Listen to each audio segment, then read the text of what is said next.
Estamos con Ignacio Rondonea. Ignacio, muchísimas gracias. De familiares y detenidos. Gracias a ustedes. Compañeros de familiares y detenidos desaparecidos. Alguno dirá, no hace falta la presentación, pero sí, siempre hay algún despistado, hay gente que ve de otra parte que no es del Uruguay, yo qué sé, pasan cosas. 31 marcha del silencio en días, estamos a 18, en un par de días. Y capaz que esta pregunta es reiterativa. Nosotros, primero que nada, decir que si de alguna cosa fuimos militantes en nuestra vida, capaz que muy mal, capaz que con muchos dejos, ha sido por esta causa de los derechos humanos. O sea, ha sido la bandera que nos ha llevado además a más fracasos. Porque uno se acuerda del 89 con poquitos años, en el caso nuestro tenemos los 250. Claro. La primera cosa es que uno paraba la oreja y decía, che, esta gente votó en contra de esto, ¿no? Fue fuerte el 89. Teníamos 15 años y decís, nacés a la vida política como diciendo, estamos en un país jodido, donde hubo departamentos que ganó por goleada, además, el voto amarillo. Después hicimos una campaña en el 2009, salimos a festejar a la calle Agraciada, nosotros estábamos en Aute, y el sordo González nos hizo una mala jugada, dijo que había salido el plebiscito, y salimos a abrazar, a llorar y a no sé qué, habíamos hecho una campaña, habíamos dejado la vida en esa campaña, y marchamos, ¿no? Fue como muy duro, y fueron las causas que más sentimos. Después en la radio había gente que era del Frente Amplio, gente que no, gente que era del PT, gente que es anarquista. Pero en esta causa de los derechos humanos siempre estuvimos todos muy involucrados. Hicimos campañas, un año hicimos campañas junto a familiares por el Día de la Madre, con aquello de jugar con el Día de la Madre. Fue una de las cosas más emocionantes que nosotros hemos hecho en nuestra carrera de comunicadores, por lo cual estamos muy agradecidos. Entonces, también nos sentimos con mucha confianza al hablar contigo, de no ponerte en ese lugar que capaz a veces creo que algunos comunicadores y periodistas los ponen de, bueno, llegó la zafra del 20 de la marcha del silencio, con todo respeto a esto, ¿no? Vamos a hablar de esta gente y después la sacamos hasta el otro año, no aparecen de vuelta. Entonces capaz que te vamos a hacer alguna pregunta un poco confianzuda, pero bueno, queríamos, hecha esta aclaración, saludarte y preguntarte cómo estás vos. Y bueno, yo estoy bien, me cuesta porque bueno, uno se cansa y los años no vienen solos, ¿no? Y es un periodo de mucha actividad. Nosotros empezamos a preparar la marcha en abril, ¿no? Y bueno, estamos llegando, ya faltan 2 días, ¿no? Como que lo vamos contando, pero el mayo, mes de la memoria, que se ha instalado, o sea, antes decíamos, bueno, terminamos el 20, el 21 vamos a descansar. No, está lleno de actividades hasta fin de mes. Y eso es bueno, es muy bueno porque se nota que primero que no estamos solos, ¿no? Y que es una reivindicación que ha ido creciendo y que se ha hecho carne en gran parte de la población. Y sobre todo de gran parte de la población joven, ¿no? Que eso es una de las cosas más destacables, ¿no? Y eso te motiva y te da fuerza para dar todo en la cancha y bueno, seguir peleando, ¿no? Con respecto a... Bueno, el gobierno está viviendo el peor momento en la imagen de Orsi, ¿no? Está en un momento complicado. No vamos a hablar contigo de la imagen de Orsi, sí de los gobiernos. Siempre cuando pasa un gobierno nuevo le preguntan a ustedes, bueno, ¿y la recepción cómo está? Yo ya no me animo ni a preguntar, me da vergüenza preguntártelo porque todos los años le preguntan lo mismo y es bueno, no, y falta, y los que tienen que decir no lo dicen. Pero bueno, ¿cómo evalúan ustedes la gestión de este nuevo gobierno respecto a este tema concreto? Y bueno, con respecto a este tema concreto, hemos notado un poco de avance, pero poco. ¿En qué cosa? Por ejemplo, se empezaron a digitalizar archivos. Hay archivos que conocemos y que no han sido digitalizados. En el periodo anterior, no el pasado, el anterior estuvieron digitalizando archivos.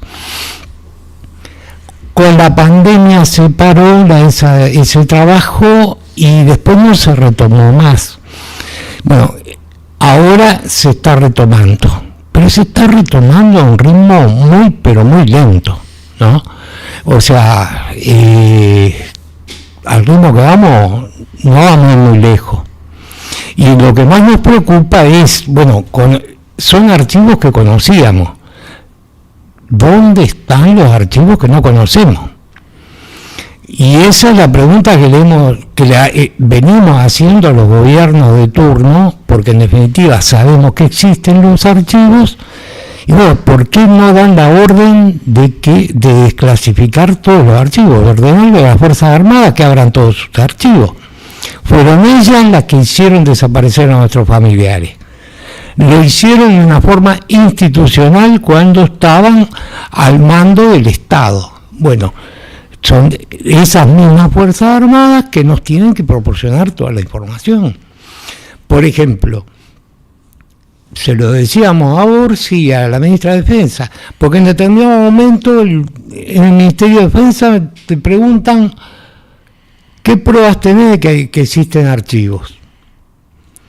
Y nosotros le respondíamos, lean un poquito. Bertolotti en el 2005, cuando informa, ¿no?, que dice verdades a medias y mentiras a medias, dice que consultó para elaborar el informe, que consultaron a militares retirados, los archivos de OCOA y los archivos del CID.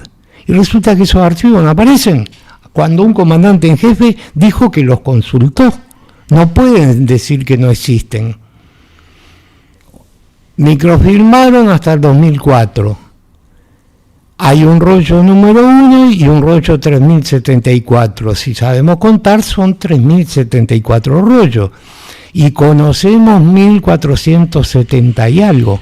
El resto, ¿dónde están? Porque la microfilmación no la existe ni vos ni yo. La hizo un organismo oficial del Estado, que es el Servicio de Inteligencia, que fue cambiando de nombre, pero siempre fue el mismo Servicio de Inteligencia del Estado. Bueno, tiene que abrir esos archivos, hay que exigirle que los entregue, porque si los microfilmaron no fue para prenderle fuego. Y si microfilmaron hasta el 2004, en algún lado están. Y no hay un compromiso del gobierno de exigirle a la Fuerza Armada esa verdad que todos sabemos que la tienen. Ignacio, la cantidad, por ejemplo, de archivos que mencionás es disparatada, y sabido es que los estados suelen documentar muy bien su actividad. Cualquier estado suele documentar muy bien su actividad, incluso la que supuestamente es ilícita. Evidentemente el conocimiento, o sea, el paradero de esos archivos está en poder de más de una persona. O sea, ¿cuál les parece a ustedes que es el problema real? O sea, hay un problema de falta de, digamos, como falta de capacidad política para gestionar el tema y presionar, o hay otra cosa que a lo mejor sabrás explicarnos. Primero que nada, no es que estén en manos de personas, están en manos de un organismo, como mínimo. Aunque sabemos que le sacaron copias. Sí. O sea, están en manos del organismo de inteligencia. Fueron ellos que recabaron la información y la acopiaron. O sea que hay una organización. Hay, o sea, está documentado. Exacto. Que existen. Bueno, ese organismo tiene que proporcionar toda la información, se le debe exigir la información.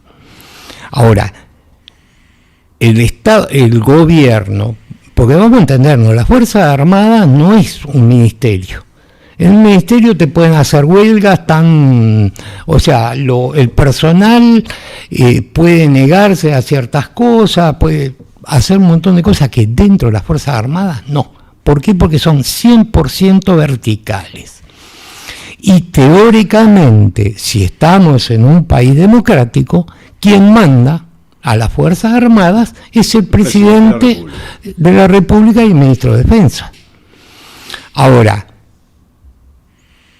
¿cuál es el problema de que la máxima autoridad ejerza la autoridad? Yo no quiero entrar en el tema, yo lo decía hoy en una entrevista, no entro en el tema de fondo en cuanto al tema, por ejemplo, de Cardama, ¿no?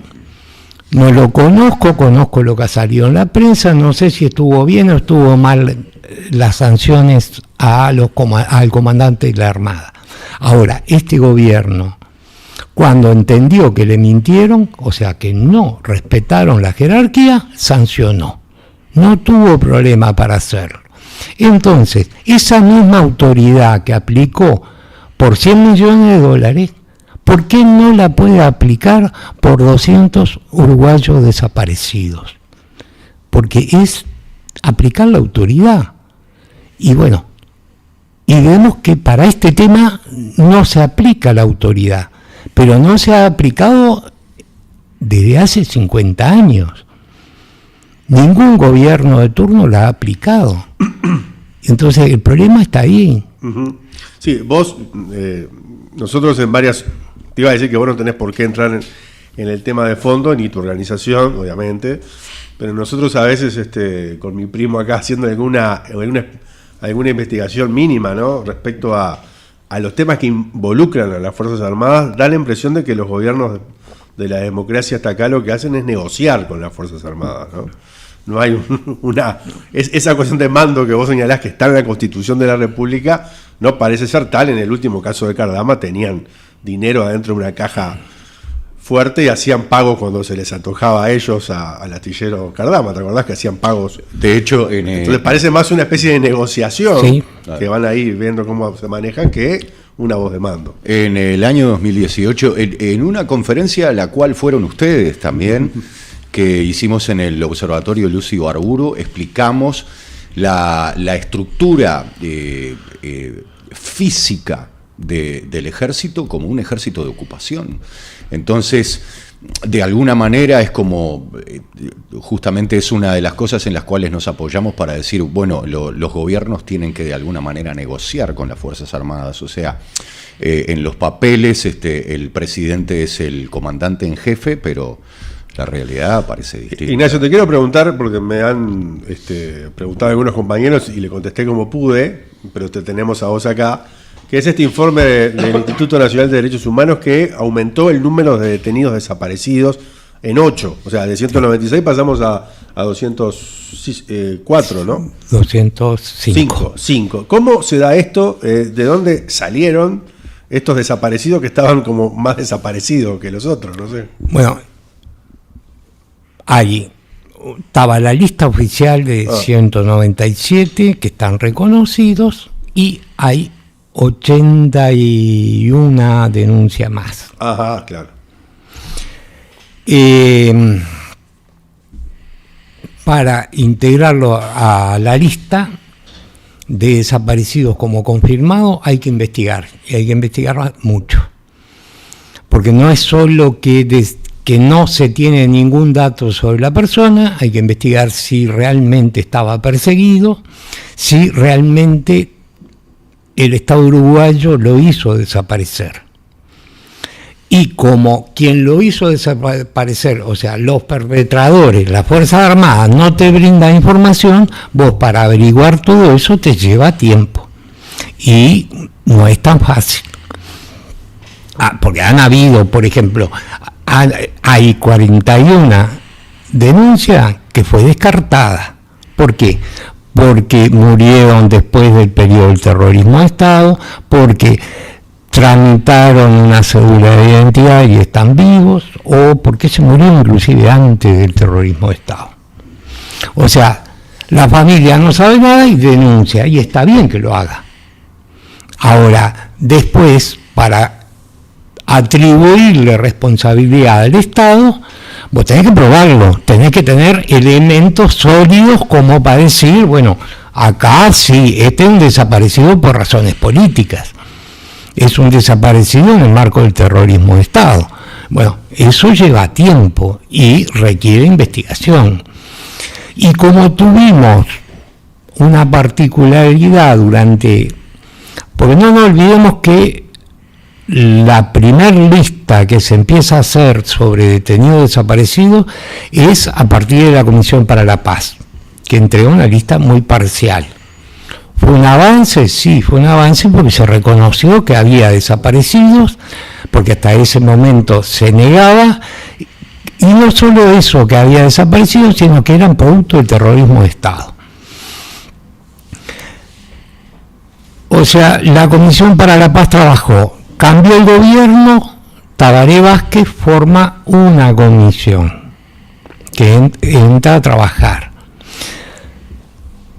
Viene Mujica, nombra otra comisión.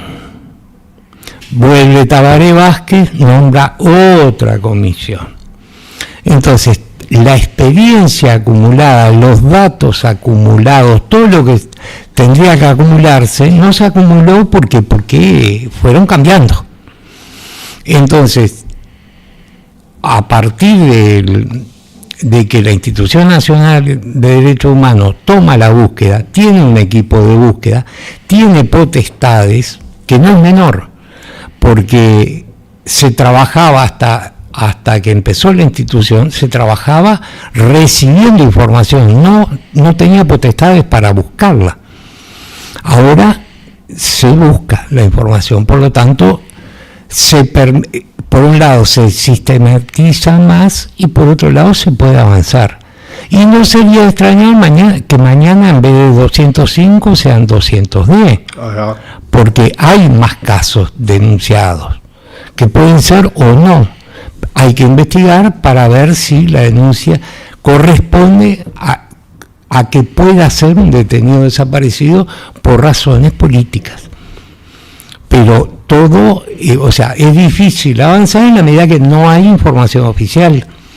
Porque si bien la Institución Nacional de Derechos Humanos tiene potestades, como las Fuerzas Armadas fueron quienes hicieron desaparecer a nuestros familiares y no brindan la información, es difícil avanzar. Bien, y bueno, y parece que este cuerpo permanente del Estado apenas trabaja en pocos años.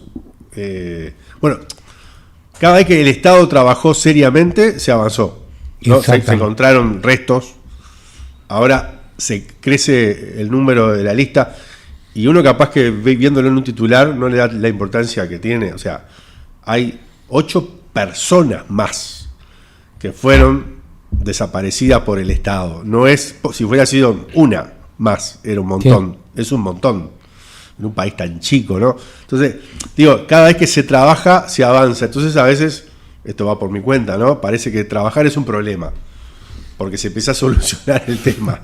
Y ahí hay una traba que dar el salto político es importante, y que parece ser que la clave para que esto suceda, la llave la tienen, entre otras cosas, la marcha del 20 de mayo, ¿no? En la masividad y en la forma que se moviliza, ¿no? Yo creo que la marcha del 20 de mayo es fundamental. Si no existiera eso, no hay nada. No recibirían, porque Madrid y familiares no somos nadie. Somos, en la medida que estamos en conjunto con rodeados con esa gente. Claro, con un montón de gente que reclama por lo mismo. O sea, no somos familiares de 200 desaparecidos, somos una porción de la ciudadanía muy, pero muy grande. Yo siempre digo, la defensa de los derechos humanos en los diferentes roles, hemos crecido como sociedad. No es casualidad que las principales movilizaciones que tiene el pueblo uruguayo año a año sean el 8 de marzo, el 1 de mayo, el 20 de mayo y la Marcha de la Diversidad. Son todas movilizaciones por derechos que, si miramos un poco para atrás, hace 30 años atrás, no éramos lo masivo que somos en cada una de estas actividades, salvo el 1 de mayo, pero, o sea, el resto existíamos, pero no teníamos la contundencia que tenemos ahora. Y yo creo que eso es un crecimiento, que hemos crecido como sociedad, que vamos comprendiendo que en materia de derechos la única forma de avanzar es pelearla, que los derechos no te los regala nadie. Si vos no los peleás y los defendés, estás en el horno. Yo creo que eso poco a poco lo vamos comprendiendo y nos vamos fortaleciendo como sociedad. ¿Es suficiente? No, no es suficiente. Hay mucho para caminar, hay mucho para hacer, pero vamos avanzando.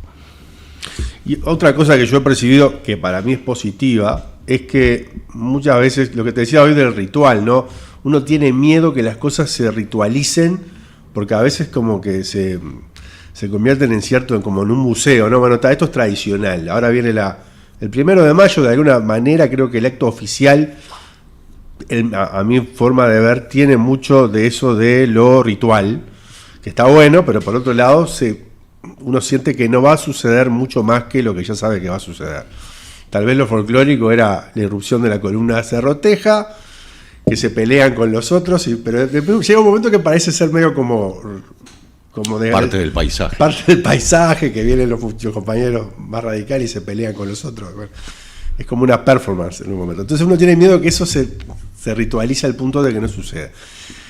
Que mucha gente en esa veneración de los familiares y esa especie lo ponemos, que no tiene nada que ver ustedes, ¿no? Es cierto sector que es la vela, la veneración, la vaca sagrada. Ese silencio que ustedes lograron, que sea tronador en la marcha, a veces creo que se convierte en un silencio político de no debatir el tema. Yo creo que eso a lo largo del tiempo se fue mejorando, porque la discusión aporta a veces, ¿no? Cuando uno discute con los compañeros, con buena leche y en una buena, con la causa clara, da aportes. Y hay, en los últimos días, por ejemplo, yo le doy mucha bola porque me causa mucho respeto el músico Leo Maslía, que se la recontrajugó con el tema de Palestina, porque pertenece a la comunidad judía y fue parte de esos familiares de esa colectividad que salió a decir somos judíos por Gaza, no sé cómo es que se llaman, ¿no?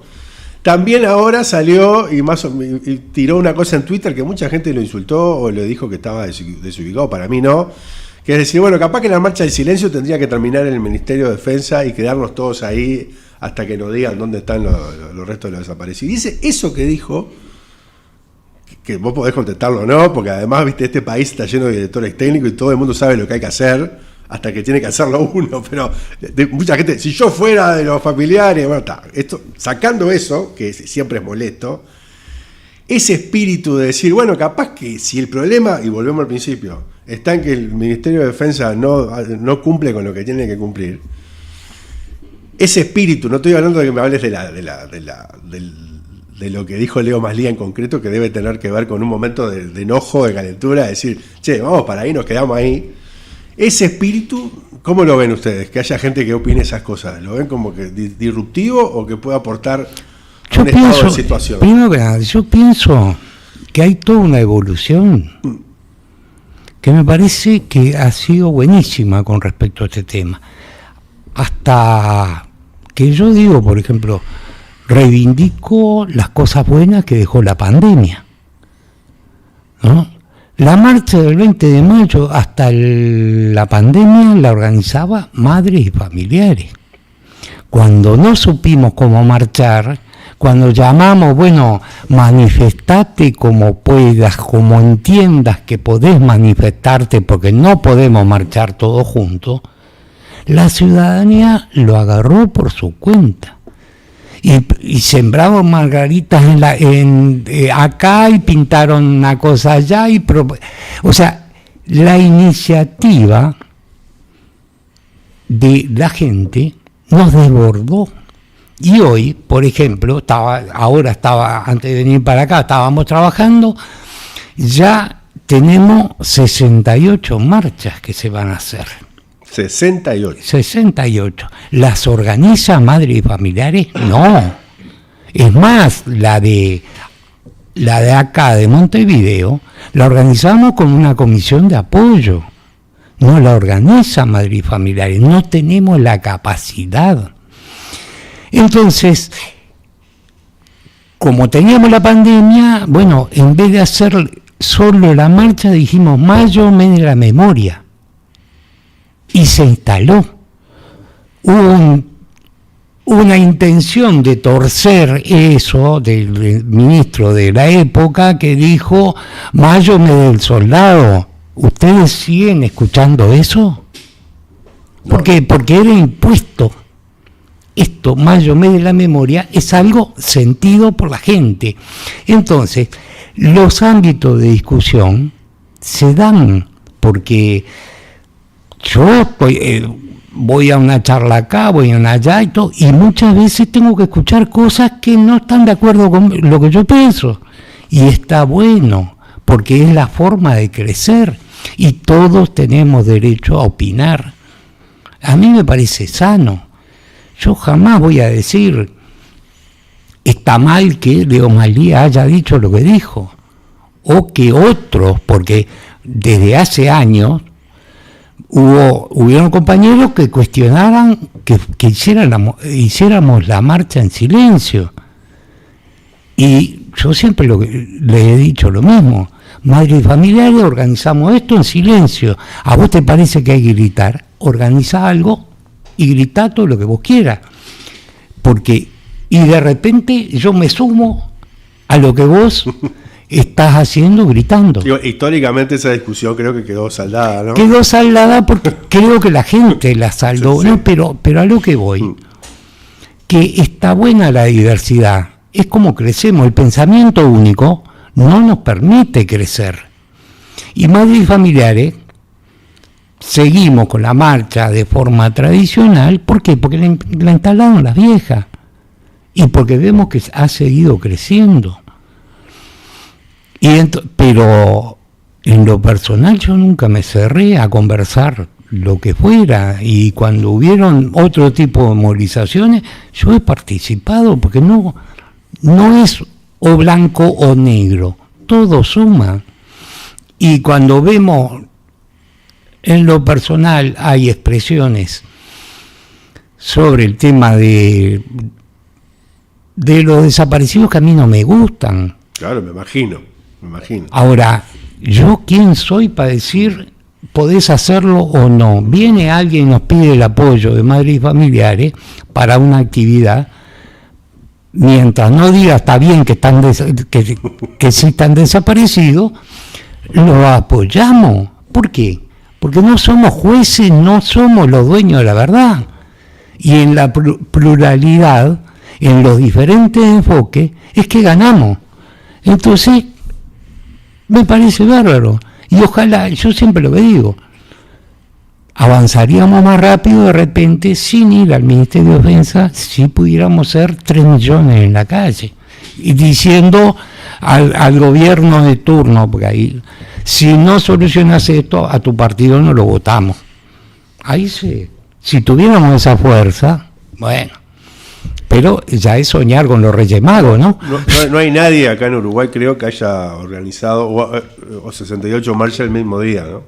No hay nada. No hay nada que haya pasado eso. No, no son los 3 millones en la calle, pero 68 marchas el mismo día no hay nada, ¿eh? No. Pero lo bueno es que no la organizamos nosotros. Claro, ¿no? pero por la misma, es la fuerza de la gente. Es por una causa, bajo un lema. Claro, pero lo que me parece importante de lo que dice Ignacio es que es iniciativa de la gente, y eso es importantísimo, que es un poco como lo que nos pasó cuando hicimos lo de las madres de los desaparecidos. Se nos fue de las manos. O sea,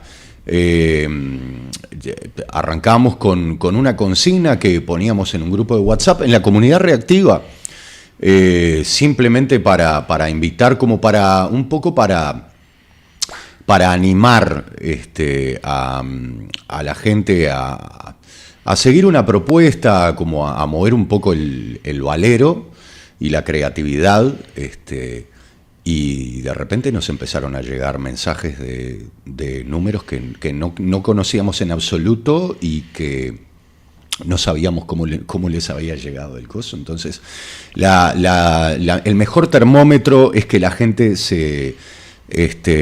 medio que se apropie de una parte del asunto y haga un poco lo que quiera.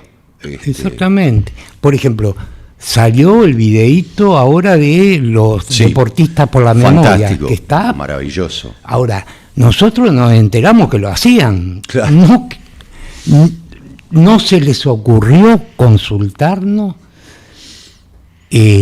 por el contenido, porque ya venimos trabajando desde hace tiempo y siempre le dijimos lo mismo: ustedes elaboren, hagan y nosotros aplaudimos. Claro. Los jugadores de Peñarol el otro día salieron con la camiseta de Madrid Familiares. Los de Nacional querían hacerlo, el club se lo prohibió. Sí, pero el fútbol, que es el lugar más rancio de la política. Yo creo que no opinan ni que tiren una bomba atómica. Claro.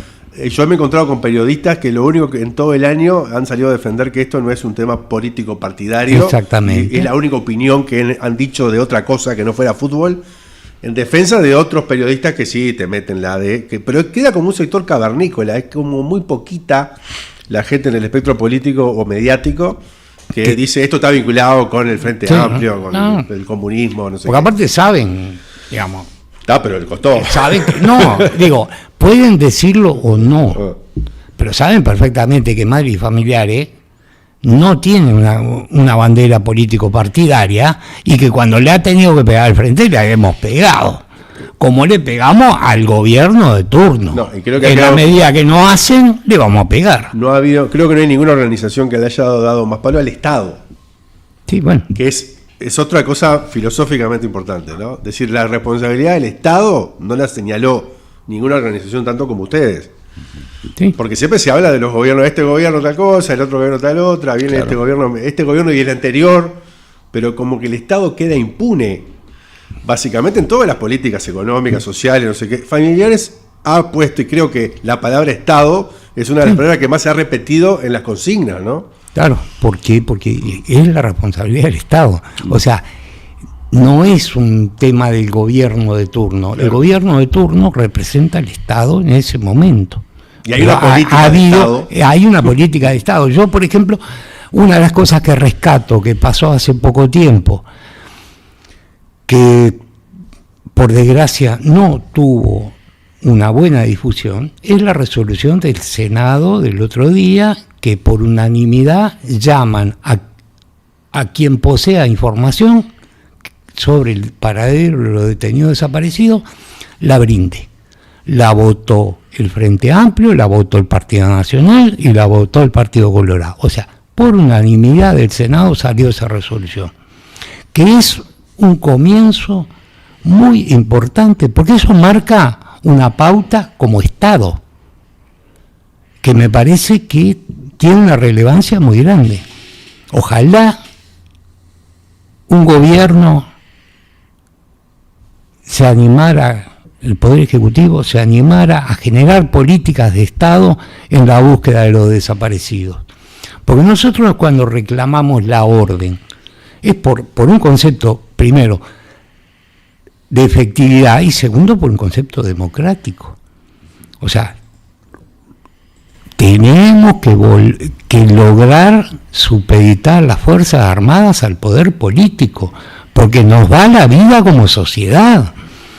Por lo tanto, es un deber de todos los gobernantes, no importa el color político que tengan, de supeditar las Fuerzas Armadas, de generar políticas de Estado para recuperar el control de las Fuerzas Armadas, porque nos va la vida.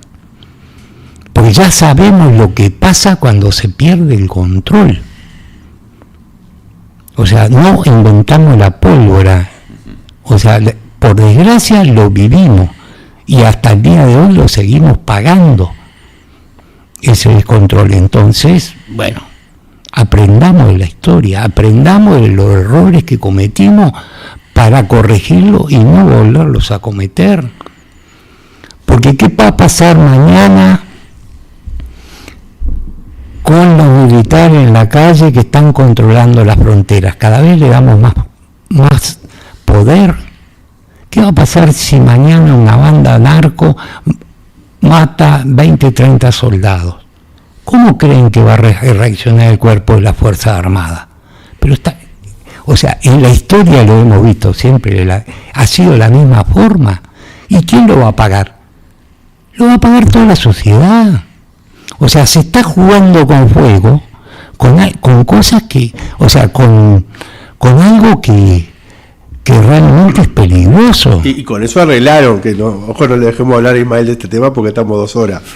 Con eso arreglaron, con lo de la frontera. No quiero decir cómo habrán arreglado, pero con otras cosas que la clase política de forma irresponsable les quiso meter, como darle a los menores infractores, proyectos que salieron inclusive del sector de la izquierda, ¿no? Vos decís, que esta papa caliente le querés dar, que hasta Manini se puso en contra, ¿no? Sí, sabiendo seguramente esto que vos estás diciendo. Pero es saber lo que son las Fuerzas Armadas, para qué están. Y en esta correlación de fuerza, que como decís vos, que acá te la dibujan y te la dan tanta vuelta, que los que siguen peleando por sus familiares y por la justicia parece ser los que no quieren dar vuelta a la página, y te la dibujan de esa forma, en vez de decir, esta gente está evidenciando que vos para dar vuelta a la página tenés que poner las cosas como están escritas en la Constitución de la República, por lo menos. Claro. Y no está sucediendo. La propuesta del año pasado de reconciliación que hacen, yo me puedo reconciliar. Digo, yo te secuestro a tu hijo, lo tengo en mi poder y te puedo decir, reconciliate conmigo mientras yo tengo a tu hijo secuestrado. ¿Qué pretendés, no? Que suceda con eso. O sea, son cosas absurdas, hasta es una falta de respeto a la ciudadanía, a la inteligencia de la ciudadanía, hablar de reconciliación mientras existen desaparecidos. Ayer estaba mirando juicios en Argentina, los juicios que todavía siguen haciendo orales y públicos, no sé si me imagino que ustedes están al tanto. ¿Por qué tanta diferencia entre los poderes judiciales de un país y del otro? Yo no puedo creer que los jueces de Argentina sean más republicanos, más sensatos que los de acá. No sé si alguna vez lo analizaron, pero uno ve, prendés YouTube, juicio al tipo de automotora Sorletti. En el caso de ayer vi a uno que estaba vinculado a la desaparición de Mariana Zaffaroni y de los hermanos de Julien. Primero que nada, los procesos fueron diferentes. Porque genera algo en la sociedad, ¿no? Vos ves un juicio oral y público. Claro, pero no te olvides que el juicio oral y público existe desde hace mucho más tiempo en Argentina que acá. Ajá. Entonces, porque acá hay juicios orales y públicos, pero por denuncias presentadas después que entró a regir el nuevo Código del Proceso Penal. Pero la mayoría de las denuncias las habíamos presentado antes. Que la justicia no hubiera actuado es otra cosa.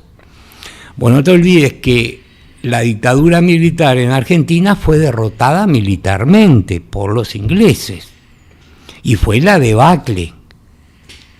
Acá no pasó eso. O sea que el juicio a las juntas, que después vino Menem, el indulto, 3 pesos aparte, pero no bien se recupera la democracia, las juntas son enjuiciadas. Eso acá no pasó. Acá el poder político de turno negoció con los militares y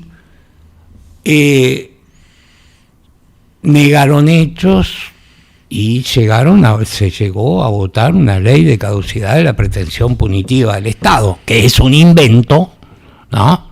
Porque no podían llamarle vamos a amnistiarlo, pero que pretendía ser una amnistía. Y bueno, o sea, las salidas fueron diferentes, la correlación de fuerza y el manejo, el conocimiento de la sociedad de lo que había pasado fue diferente. No es lo mismo hablar de 200 desaparecidos que hablar de 30.000. O sea, las cifras golpean mucho más. Pero yo reivindico que acá, en Uruguay, poco porque empezó tardíamente, pero también tenemos juicios, también tenemos militares condenados. Y eso es bueno, pero es bueno para resarcirme a mí. No, a mí no me arreglás la vida. O sea, la justicia, cuando llega 50 años después, ya dejó de ser justicia. Pero esa justicia marca un hecho fundamental, y es que más tarde, más temprano, vos cometés un crimen de lesa humanidad y vas a tener que rendir cuentas. Yo siempre rescato y lo traigo a la mesa porque creo que es el ejemplo más claro. Quien más razón nos da a quienes reclamamos la justicia es Manini Ríos. En 2019, cuando fue destituido, él había grabado una audición de radio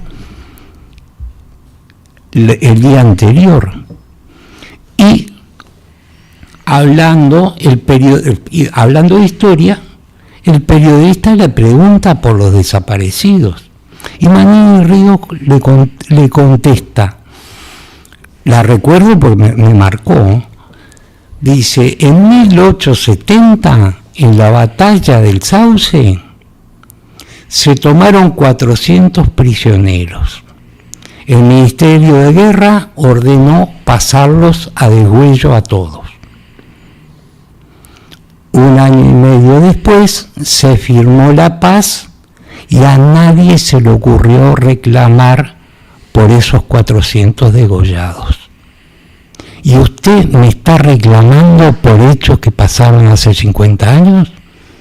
O sea, como no se reclamó antes, como no imperó la justicia antes, siempre se barrió en la historia nuestra, hemos barrido abajo la alfombra, que ahora vos reclames justicia, es un derecho adquirido, que ellos tienen la impunidad, la sienten así. Entonces, como sociedad, ¿qué tenemos que reclamar? La justicia. ¿Para qué?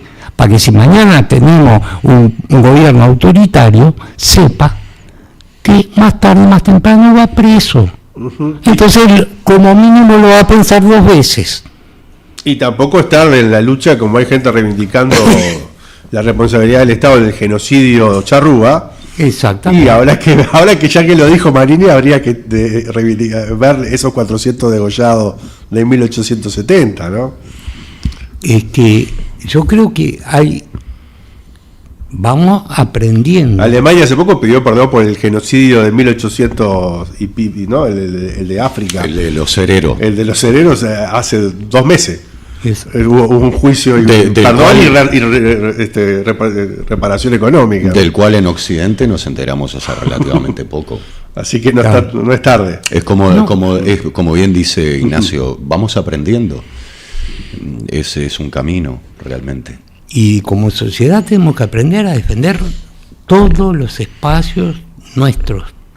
O sea, yo siempre lo que digo, voy a analizar la historia y cuando la ciudadanía recibió algo de regalo. Todo ha sido producto, las conquistas sociales han sido producto de la pelea de la sociedad. Y una pelea que además no es sencilla.